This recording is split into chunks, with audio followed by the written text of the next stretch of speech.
Another objection: it seems like cultural relativism would make a lot of sense a couple of centuries ago, when we're all divided up into little pockets of people, right? But nowadays, things seem a lot more mixed up, right? We have internet, we have, cable television that's beamed into other people's homes across the world. We have the means to be able to travel to any place in the world within, a day.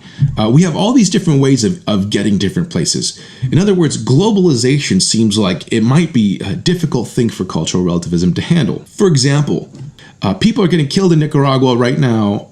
The president and the government is being blamed for hiring thugs to go out and beat people up and murder people. But you can make the argument that's the way they do things in Nicaragua. That's that culture. Here comes the UN, and they're stepping in to say, don't do that. But what's the UN's culture, right? The UN is made up of a bunch of different cultures. So how do you even determine what's the right thing for the UN to do in the first place? Seems like the UN couldn't be handled on cultural relativism. What is their point? Why do they exist? Here's another weird thing.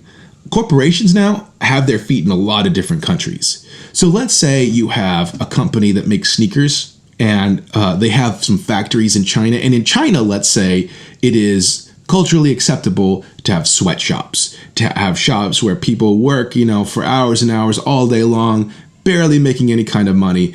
And then they bring these sneakers over to the United States where it's not acceptable to do those kinds of things. How do we judge those people? Do we say that it's okay for us to buy these sneakers because over there, that's their culture? Do we say, since you're selling it to us in this culture, we're going to say these are the things that we're going to expect from you? Cultural relativism doesn't seem like it can really handle these kind of multinational deals. And finally, what about war? We have Geneva Conventions, or the Geneva Conventions that were agreed upon by many different countries that say that we can't do certain things. Recently, Senator John McCain just passed away, and it's very well known that he was tortured in the Vietnam War in horrific ways. We want to say that we should be able to, as a bunch of nations, say, hey, even if we disagree, even if we come to blows, we're not going to stoop that low, right? We're not going to do some of the awful things that were done in some of the prisoner of war camps. No, we've all agreed to the Geneva Conventions, but how can we do so if we're all different cultures, right? There's not one big world culture. How can we all agree as nations on what is ethically right if what is right depends on just the culture that you're in?